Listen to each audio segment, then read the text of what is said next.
Bem, vamos aí para mais um entrevistado, Julie. Agora a gente vai conversar com o Edson Mackenzie, que é investidor de startups. Ele fala sobre micro multinacionais. É isso mesmo. Boa tarde, Edson. Bem-vindo ao Jornal da Rede Alesp, tudo bem? Boa tarde, gente. Obrigado. Estava aqui entre algumas reuniões aqui acompanhando a discussão de vocês também sobre empreendedorismo. Prazer estar conversando com vocês hoje. Nesse momento de pandemia, Edson, nós vimos que muitos negócios fecharam, porém outros acabaram crescendo. Queria que você fizesse uma análise, então, desses dois momentos. Claro, claro.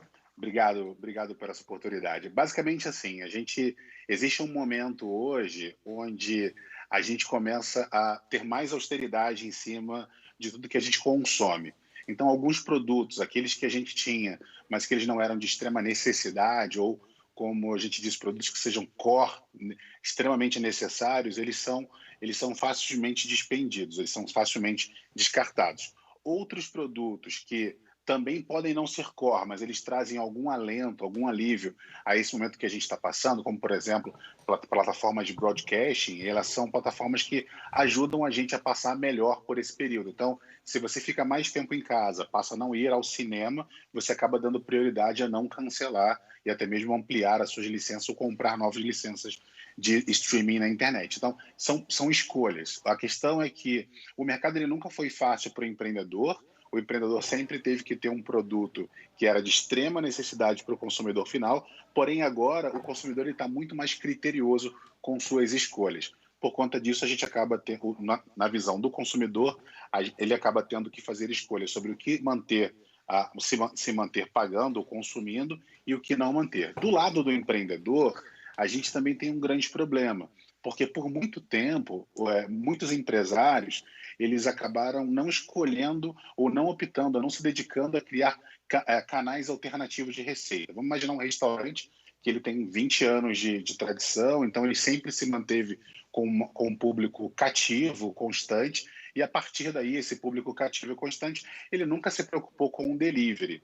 E hoje em dia, a única fonte, o único canal dele de venda é ter o delivery. Então, como ele não se preocupou no passado, hoje ele precisa correr para se adaptar, para se adequar a esse tipo de produto. E quando você faz algo sem tanto planejamento, você acaba pagando mais caro em embalagens ou até mesmo em treinamento. Então, é uma visão geral do que está acontecendo que acaba fazendo com que a gente tenha aí uma diferença que a gente chama na economia de retomada em K, onde a gente tem alguns que começam a retomar por conta da necessidade do mercado em consumir e outros que conseguem se adaptar muito bem, que voltar a crescer, aí fazendo uma retomada como se fosse em V, e outros que começam a acontecer, mas como não se prepararam, não entendem constantemente, acabam quebrando e acabam diminuindo de tamanho.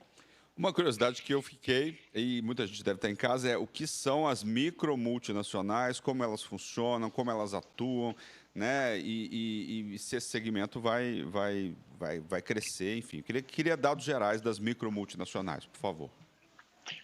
Claro, claro. Essa é uma outra observação, que quando a gente pensa em multinacional, a gente pensa sempre nas grandes empresas brasileiras, grandes marcas, que o mercado de investimento chama até de blue chips. São empresas que estão geralmente listadas na bolsa, que têm operações tanto no Brasil quanto fora do Brasil. Porém, operar fora do Brasil não é uma exclusividade de grandes corporações, e em especial também empresas muito pequenas, como, por exemplo, as startups, que são empresas nascentes, que elas não têm um custo alto de escala, onde elas podem, por exemplo, operar em outras cidades, em outros países, elas podem fazer isso. A gente tem aqui na América Latina a área de livre comércio do Cone Sul, só que muitas poucas empresas brasileiras aproveitam dessa oportunidade. Então, muitas poucas empresas brasileiras aproveitam da oportunidade de vender para outros países da América Latina. Parte por conta da barreira da língua e parte por conta do Brasil ser um país de dimensões continentais. Por outro lado, muitas empresas dos nossos vizinhos, elas vêm para o Brasil e crescem significativamente. Então, a gente tem o caso, por exemplo, do Mercado Livre, que é uma empresa argentina, que veio para o Brasil e aqui no Brasil se tornou um unicórnio. Unicórnios são essas empresas que têm um valor de mercado de US$ 1 bilhão ou mais.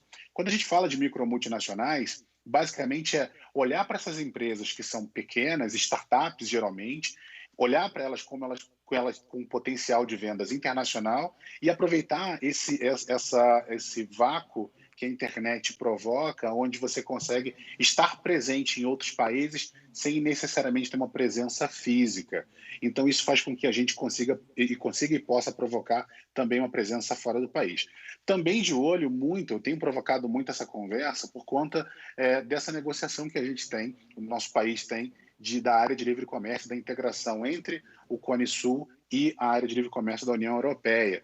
Então, da mesma maneira que a gente pode, por exemplo, comprar vinhos ou queijos ou outros produtos europeus aqui no Brasil com mais facilidade da importação, eu também quero alertar os empresários, em especial aos empresários de tecnologia, que eles também podem exportar serviços. E aí entra uma grande vantagem. Quando a gente tem hoje, por exemplo, uma exportação de serviços do Brasil para a Europa, a gente tem o ganho da moeda, logicamente, mas também a gente está numa posição muito, muito favorável, até mesmo geograficamente, por conta a gente consegue ter times integrados, atendendo com muito mais qualidade, com tanta qualidade quanto outras empresas, mas sem aquela grande diferença de fuso horário quando, por exemplo, uma empresa acaba tendo que contratar uma empresa no Vale do Silício.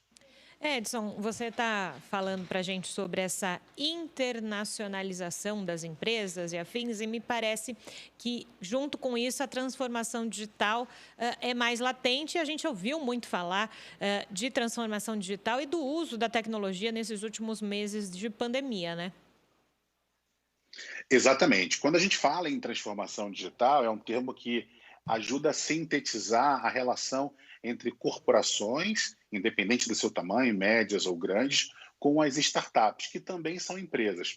A questão é que quanto maior uma empresa, vamos pensar no funcionamento, no crescimento de uma empresa. Uma empresa, geralmente, ela começa como uma família, né? 2, 3 pessoas, e aos poucos ela vai crescendo até se tornar tribos, vilas e até nações. Então, a gente tem grandes nações hoje, empresas muito tradicionais, que elas têm problemas onde, muitas vezes, elas não conseguem lidar com esses problemas internamente e elas precisam terceirizar e contratar outras empresas.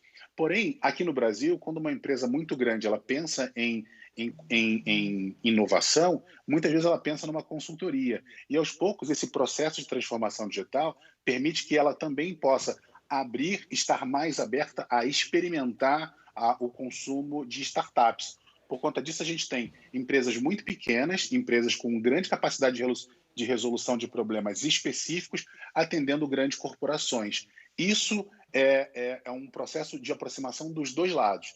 Ao mesmo tempo que a startup ela se prepara e se qualifica e se profissionaliza para atender uma grande corporação, a gente tem uma grande corporação aceitando e entendendo que ela precisa ser um pouco mais maleável para se encaixar com essa corporação. Por um motivo bem simples. Quando uma grande corporação ela faz uma demanda para uma startup, que para ela muitas vezes é uma coisa muito pequena, para startups é o que pode garantir a sua própria sobrevivência. Então, é diferente uma corporação quando ela compra de outra grande corporação, que ela, por exemplo, pode pedir 30, 60 dias para pagar, ou ela pode pedir um teste de experimentação. Para a corporação é muito, muito regular, isso acontece com muita frequência. Mas quando ela faz isso com uma startup, ela também precisa estar aberta a entender as limitações dessa startup, os caminhos que ela está se desenvolvendo, e assim a gente consegue movimentar ainda mais a nossa economia. Você falou uma coisa que me chama a atenção, eu já discuti isso em outras matérias, não só aqui na Rede Alesp, é a questão da internacionalização das empresas brasileiras, né? Você falou da América Latina aí. A gente tem várias empresas, vários países atuando hoje na América Latina. A gente tem Estados Unidos, Inglaterra, a Espanha, né? Tem muitas empresas na América Latina e a gente não vê o Brasil. A gente começou a ver aí agora no início dos anos 10, aí, né, construtoras. A gente tem uma atuação de bancos muito forte na América Latina também.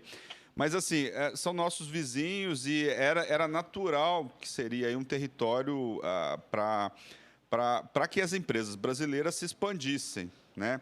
E aí você falou essa questão da barreira da língua, a questão do tamanho do nosso mercado. E aí o brasileiro, de uma maneira geral, o empresário principalmente, quando ele pensa em expandir para a Europa, para Londres, Madrid, Lisboa, ou para os Estados Unidos, né? E nunca pensa na América Latina, né? E é um mercado fantástico. Você tem enfim, América do Sul, América Central, Caribe, México. O que falta, né? Quer dizer, como que o empresário pode se expandir para a América Latina, apesar da barreira da língua, apesar do nosso mercado? É simples hoje o processo, porque eu acho que acontece muita desinformação em relação a essa expansão, né? Como tramitar esse processo? Como fazer essa expansão? E o que o empresário precisa fazer para entrar nesses mercados, mesmo não tendo conhecimento desses mercados? Nossa, excelente pergunta. Eu acho que a gente precisa observar alguns modelos, tá? Quando a gente olha, por exemplo, para o modelo de crescimento, existe uma estratégia que se chama crescimento em espiral, onde você identifica qual é o seu nicho, isso funciona muito quando a gente tem produtos físicos, e vai fazendo um crescimento em espiral e atacando outras praças. Essa é uma das estratégias. Outra coisa também é o crescimento, por exemplo, ou a expansão internacional, quando a empresa também tem algum tipo de identificação com o país. Por exemplo, as startups, elas geralmente, o primeiro destino onde elas imaginam, para onde elas querem internacionalizar, é o Vale do Silício, ou Portugal. Quando elas pensam no Vale do Silício, é muito mais por conta de um ponto da vaidade. Quando elas pensam para Portugal, é muito mais por conta da barreira da língua. Isso eu tenho acompanhado muito com as startups. A questão é que a gente precisa fazer uma análise. Cada negócio precisa analisar aonde estão seus clientes em potencial. Por exemplo, eu represento um fundo de investimento americano aqui na América Latina, e a gente hoje investe no mundo todo, e a gente investe em especial para que as empresas ajudem a crescer.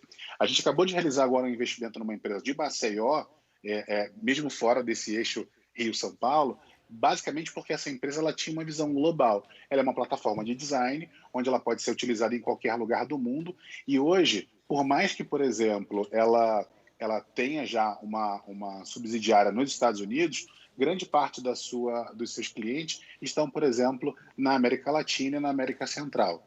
O México é um país hoje que tem demandado muito consumo, em especial também tem demandado muita entrada de novas empresas.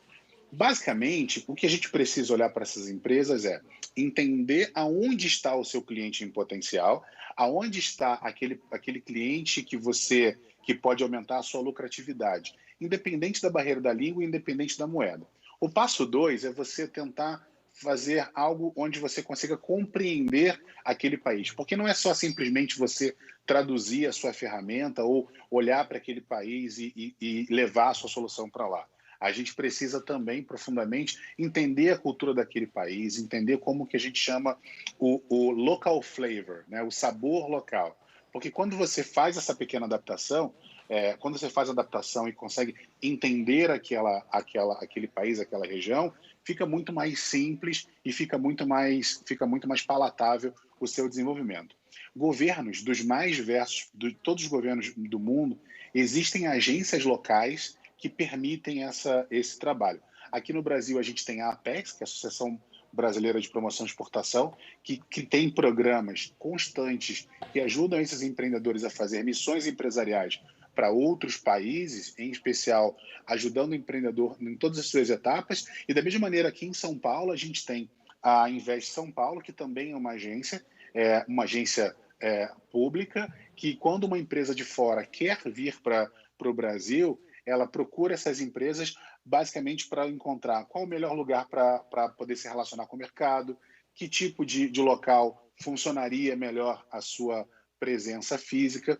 E isso aconteceu no passado, desde os anos 10, como você comentou, sobre as incorporadoras, as construtoras, mas nos últimos 10 anos também tem sido provocado por novas empresas de tecnologia, que é a pauta que eu acabo trabalhando bastante, que é provocar o empreendedor a pensar global. Ele pode até continuar agindo localmente, mas a cabeça dele precisa estar conectada globalmente. Quando a gente olha, por exemplo, para o empreendedor português, me desculpe me alongar, o Portugal é um país de 12 milhões de pessoas. Se ele não abre a empresa pensando em internacionalizar, ele quebra.